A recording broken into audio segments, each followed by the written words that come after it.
Good evening, students. Today we will see the next topic of data analytics, that is cluster analysis. So, cluster analysis is basically a technique for identification of, of grouping of things. Okay, it is basically used for identification of groups of various things. Suppose we have the data allocated in two axes like that way. So on the basis of some natural grouping, okay, randomly we are making grouping, okay, according to our sense for identification of these datas. Okay, so it is also known as the segmentation technique. Okay, so we are segmenting the data on the basis of some similarity. Okay, so in this technique the data that are similar or basically near to each other are categorized into one cluster. Okay, cluster is group. So again we are taking the same example. Suppose that is the data that we have plotted. So the data which is closer to each other, near to each other, is categorized into one cluster. Okay, cluster is a group basically. Similarly, the data that are very different from each other are moved into different cluster. Okay, so the data that are different from, suppose we are taking this as a center, so data closer to this will be taken into one cluster and rest of the data will be taken into next cluster. So clustering is an unsupervised technique. Unsupervised, we don't need much supervision for this technique, as there is no output or dependent variable for which we have to find a right answer. Okay, so there is no such thing. So that is why it is called a unsupervised technique. बहुत ज़्यादा supervision की हमें ज़रूरत नहीं है. Okay, बहुत एक correct output की ज़रूरत नहीं है. तो जो भी रिसर्चर है according to their sense they can form the cluster. Okay, the correct number of cluster और the group is not known ahead of time. तो हमें नहीं पता है कि अगर कोई गिवन सेट है तो हमें पहले से उसमें कितने क्लस्टर्स फॉर्म करने हैं. क्लियर? नेक्स्ट,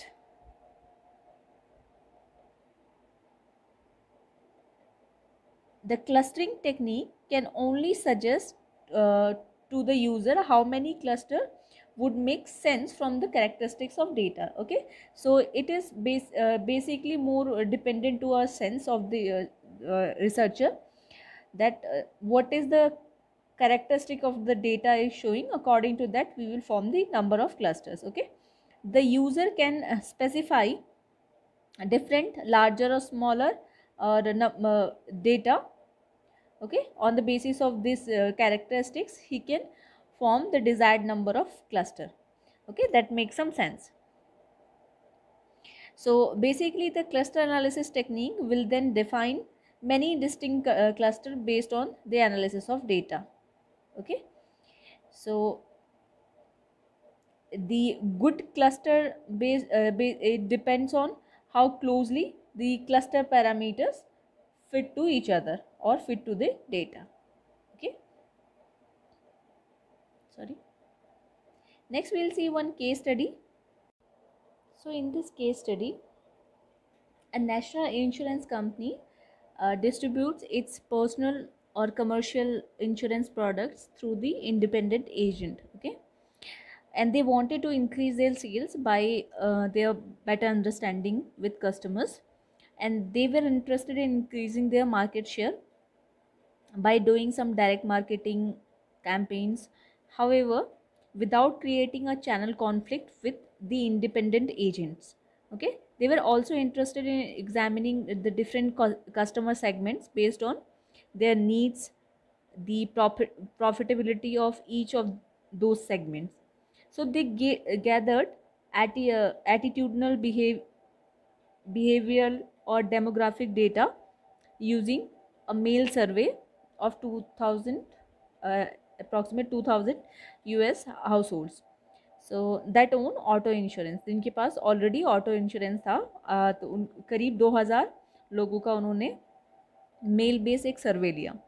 तो additional demographic or the credit information was added to the survey data, The cluster analysis of the data received uh, they received data revealed 5 roughly equal segment. Okay, तो वो segment जो उन्होंने 5 segment create करे based on these data, तो वो कौन कौन से किस किस के basis पे वो segment थे. Number 1, non traditionals. Okay, non traditional means जो यूजुअली जो इंश्योरेंस के लिए चीज़ें यूज़ होती थी उससे अलग. So people were interested in using internet और buying insurance at work. So usually पहले जिस तरीके से लोग इंश्योरेंस खरीदते थे तो उस तरीके से नहीं, they are interested in using internet और buying their insurance at work. Second category, second cluster was on the basis of direct buyers. So they were interested in buying by direct mail or telephone. Third cluster was formed on the basis of budget conscious. So they were people who were really budget conscious. So they were interested in minimum coverage and finding the best deal.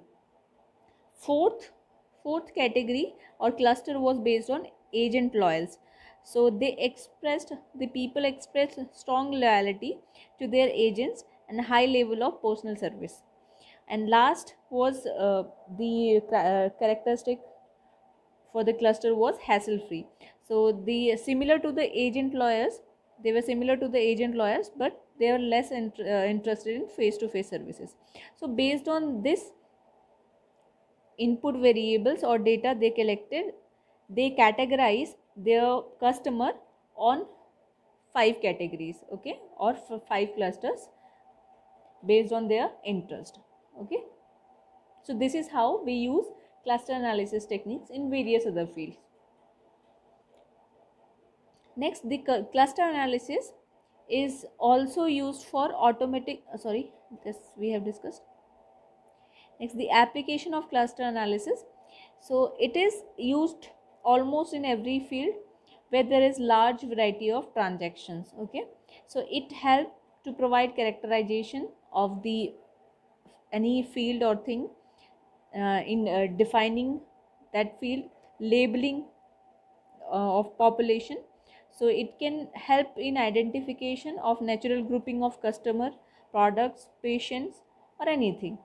It can also help to identify the outliers or specific domains. Okay, and thus it decreases the size and complexity of the problem. Okay, so outliers can easily be removed. Suppose again we are taking, this is the data, so we have collected this data. Using this data we have formed a cluster, so these are the outliers, so this can be removed. So it also helps to find the outliers. It is a prominent business application. Okay, it is prominently used in market research. Okay, the customers are segmented into clusters based on their various characteristics like their needs, geography, price sensitivity and so on. Some of the examples of clustering are like they are used in market segmentation, categorizing customer according to their some similarities. Next is the main application is product portfolio. Based on similar size, based on their interest, similar sizes can be grouped together, okay, to make small or a different size of cloth items. Third is text mining. So clustering can also help to organize a given collection of text documents according to their content similarities.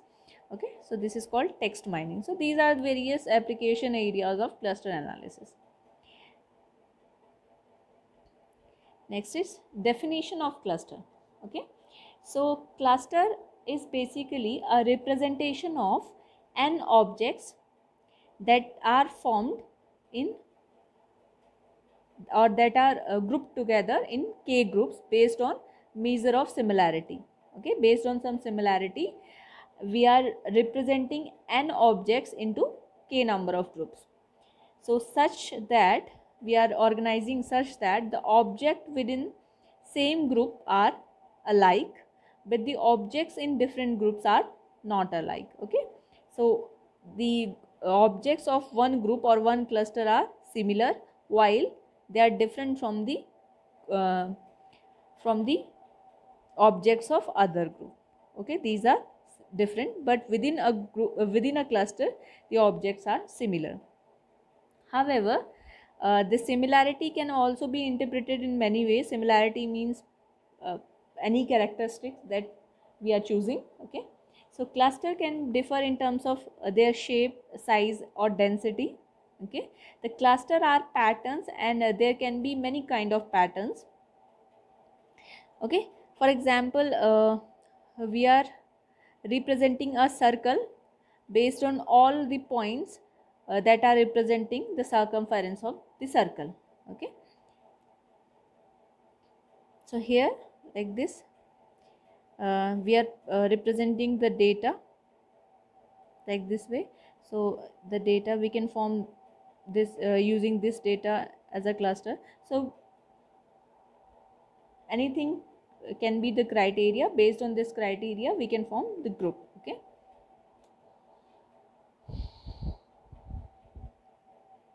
next, how we can represent a cluster. So cluster can be represented by a central or modal value. Okay, a cluster can be defined as centroid of collection of points that are belonging to it. A centroid is basically a measure of central tendency. It is a point where the sum total of all the square distance from all the points is minimum. So suppose this is the center. The centroid will be basically cluster will be formed on this central value or centroid. Okay, centroid will be the point from which all the points will have minimum distance. Okay, minimum square distance. Okay, so this will be the centroid point. So in real life, we can also take the centroid point as the city center. Okay, so city center is the point from where most this is all the things are very closer to this center point. So the centroid is also a center point of the cluster. Okay,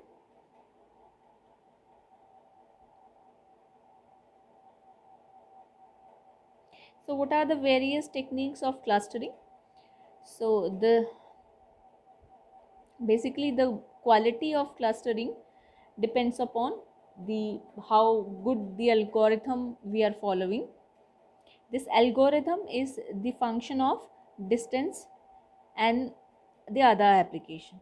Okay, first, this technique is based on the distance function. So most of the cluster analysis method use this distance measure to calculate the closeness between different pairs of items. Okay, so there are two major distances. One is called Euclidean distance, or this is based on straight line distance. Okay, the other popular measure is Manhattan distance, where one can go at orthogonal direction. Okay, so the Euclidean distance is a hypotenuse of a right angle, while the Manhattan distance is sum of the two legs of right angle. Okay, whatever the algorithm we will use, it is it will have the same objective, like maximizing the inter-cluster distance. Means suppose we have many inter clusters, so the inter-cluster distance will be maximum. Okay, while the intra-cluster distance will be minimum. Okay, within the cluster distance will be minimum. They will have this objective. All the techniques will follow the same objective. So there are many algorithms to produce these clusters. So like there are top-down or hierarchical methods that are used to create these clusters, and there are also bottom-up methods. Okay, there is one popular clustering algorithm that is called k-means algorithm. That is also a top-down method that is based on minimizing the least square distance from the center point of cluster. Okay, The other techniques are neural network also used for this clustering. They're basically it is very difficult to compare these clustering techniques because there is no single right number of clusters. Okay, so randomly we cannot say that this is the number of cluster we should form. So it is very difficult to compare these techniques. However, there are some criteria on the basis of which we can make comparison, like the speed or its versatility. Okay. Next, the hierarchical clustering. So there are two methods of hierarchical clustering. One is called divisive method, and next the second method is agglomerative method. So in divisive method, the observations are initially all the observations, like we have the observation, all the observations are put in one cluster. Okay, and each stage, at each stage we divide this cluster into more number of cluster. Okay, so initially we take all the data in one cluster, and then we divide the cluster in each or at each stage. Okay, so at the end we have many cluster. Okay, so we start with having one cluster, and in the end we have n number of cluster. So this method is basically a cluster is divided into two or more number of cluster, so that cannot be merged basically. So it is divisive method of clustering. Next is agglomerative method. So in this method we first consider each case as a cluster. Okay, हर अलग अलग case को we consider as cluster. Then the closest clusters are combined. Okay, suppose this is, we are taking this is closest, so we combine them. Again, if this is closest, these are closest, so we are combining them. So in the end we are having one cluster for all the cases. Okay, so we start with n number of cluster and we end up with one cluster in agglomerative method. Okay, so it is a merging technique basically. So the divisive or agglomerative methods are basically opposite to each other. So in these methods, the first and last iterations are not the best solutions basically. So we need to know basically the number of cluster required here, as there is no right answer for the number of clusters. Okay, so we require a suitable distance measure or criteria to decide how many number of clusters we require in divisive or agglomerative methods. So these are the various distance measures we use. Number one is Euclidean distance. So here suppose we have k variables that are denoted by x1, x2 and up to xk. The Euclidean distance between two observations can be given by this formula. Okay, this is square root of the distance between two observations. Next important distance measure is given by Manhattan distance.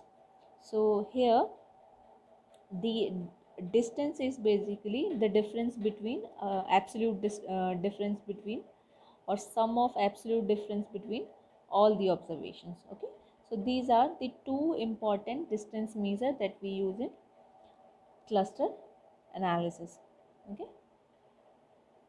another important technique of clustering is k-means algorithm. Okay, it is one of the most popular clustering algorithm. So it computes the cluster first and its centroid. It is also a top down approach that we follow in a divisive or agglomerative method. So here we start with k number of clusters. Suppose we have three clusters, okay, and these three clusters have three random centroid, okay. So here we have three clusters, suppose, and this is the three random centroid of these three cluster, okay. The number one step will be, after forming the cluster and finding their centroid, we will find for each data point the distance from each of these points to the centroid, okay. And the data point will be assigned to the cluster which has the shortest distance, okay. जिस भी data का सबसे कम distance होगा किसी भी इन तीनों centroid में से, तो उसको उस सेंट्रॉइड के पास हम अलोकेट कर देंगे, okay.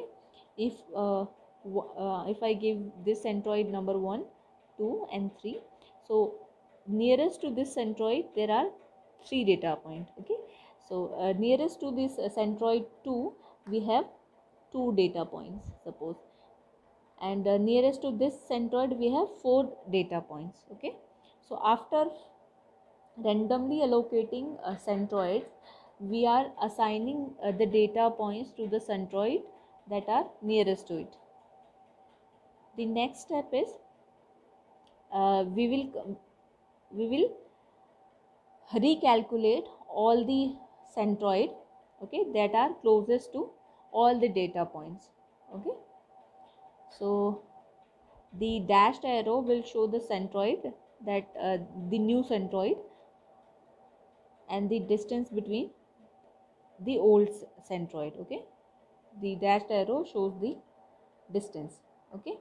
So this is so these are the new centroid, okay. The next step, once again the data points are assigned to these centroid, okay, that are closest to it. Again, now we can see that all the data point have reshuffled. Now this number 1 has 5 data points, means now after reshuffling we can see that the 5 data points are closest to centroid 1, and the 2 data points are closest to centroid 2, and there are 3 data points that are closest to centroid 3, okay. And similarly we can if there are all the data points are not coming inside these clusters, so we can keep on doing these steps again and again, okay. The new centroids will be computed from the data points in the cluster until finally the centroid stabilizes in their location, okay. So these are the three cluster that we have computed by this algorithm, okay. So this is the simplest example of k-means algorithm. So in these three cluster we can say that 3 data points with cluster which is having the distance is this 6.5 and 4.5, and the 2 data points to the cluster which is having the centroid at this location, and 5 data point to the cluster which is having centroid at this location, okay. So this is how we can form the cluster by k-means algorithm, okay. So there is only one problem with this k clustering, is that if the cluster definition do not stabilize, then this is the sign that the number of cluster we have chosen initially is either too high or it's too low, okay.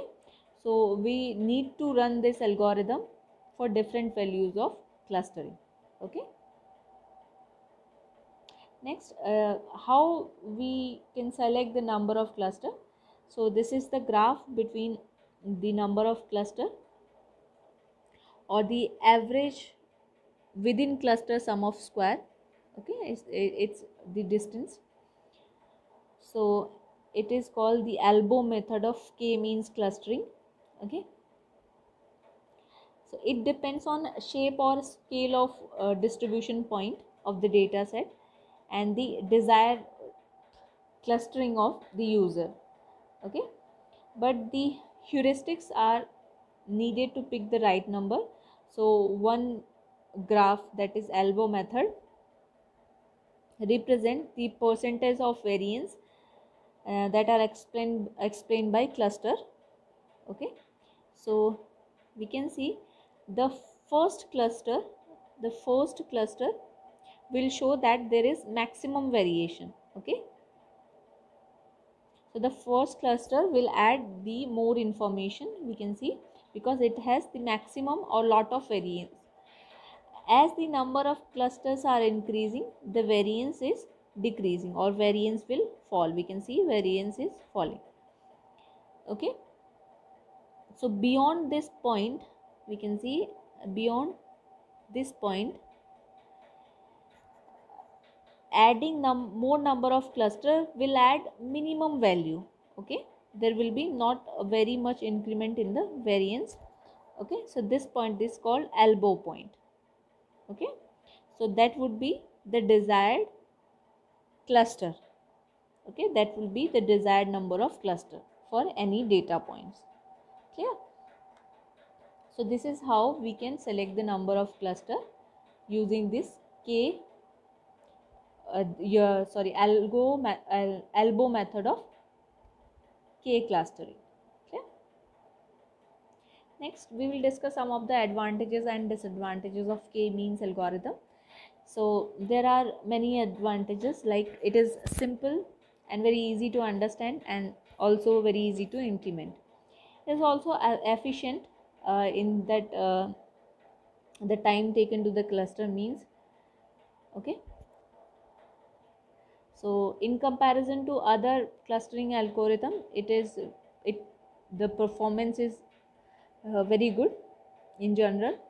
Okay, so there are also some of the disadvantages, like the user needs to specify the initial number of clusters. So this is one of the important disadvantage. The process of finding the clusters maybe in some cases does not converge anywhere, that we have discussed, that if it does not stabilize, so we have to reconsider the number of clusters again. Okay, it is not suitable for discovering cluster shapes that are hypoellipsoid, okay, or hypersphere type. So these are some of the disadvantage of k-means algorithm. Next we will see one illustration. So in this example we are doing a simple exercise based on visuals and some intuitions. We are finding clusters from these data.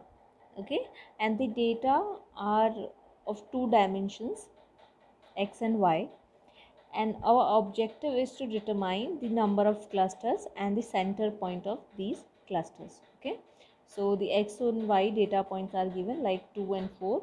Total 10 number of observations are given for x and y. Okay, so here we have drawn the scatter plot of 10 items. Okay, this is x and this is y. All these data points are drawn in 2 dimensions, and this shows the distribution of these data points, that is randomly they are distributed. And here we are using the bottom up technique to find the number of clusters and their center point. This is basically intuitive techniques. Okay, so all the data points are randomly plotted. Okay, and this is suppose the centroid of the data point. Okay, this is the whole is centroid of the data point. Okay, next we can see from the data, okay, this data, the maximum distance point are 2,4. Okay, sorry, this is not the 2,6. 2,6 is maximum distance, that is 4, and 8,5 that is 5. These 2 points have the maximum distance. Okay, so there is the big distance between point 2,6 and 8,3. So this data could be broken into two clusters. Okay, this data points can be broken into 2 points. So this is, you can say this point is 2 comma 6, and this point is 8 comma 3. Okay, x and y. So on the basis, these are maximum distance points. So on the basis of this, we have plot two clusters. Okay, intuitively, uh, based on our vision or intuitions, we have formed two clusters. Okay, so in this cluster, we have 7 points. Okay, we have 7 points, and in this cluster, we have 3 points. So total 10 points we have. Okay, so now we can see this bigger cluster seems to be far apart. Okay, this is very big and the data points are very, from here to here the distance is very large. Okay, so whereas in this cluster the distance between the data points is not very large. Okay, so we can see we can see that there is possibility to form another cluster from this big cluster. Okay, so it seems like the 4 points on the top will separate from the cluster. Okay, and we can form another cluster. Okay, so we have separated the 4 points from the bigger cluster. Okay, and we have plotted on another cluster. Okay, so finally we have 3 clusters. Okay, the solution of this problem based on our intuition has 3 cluster. Okay, the cluster on the right is far from the other 2 cluster. We can see the cluster on the right side is far from the other 2 clusters, and centroid is also not too close to the all data points also. Okay, centroid is not very close, and this center at the top, we can see the center at the top, this is gives very right fitting. Okay, with very nice centroid. Okay, so this has approximately all the points are closely or having the same distance. And the third cluster that we have seen, this third cluster at the left is not of much use. Okay, so it does not give the more information. Okay, so this was the bottom up exercise based on visuals. Okay, or intuitions. So it gives us the 3 best fitting clusters based on the given data. Okay, so the right number of cluster will depend on the data and the application for which the data would be used. So this was the simple example based on cluster analysis. Okay, so this was all about the cluster analysis. Thank you.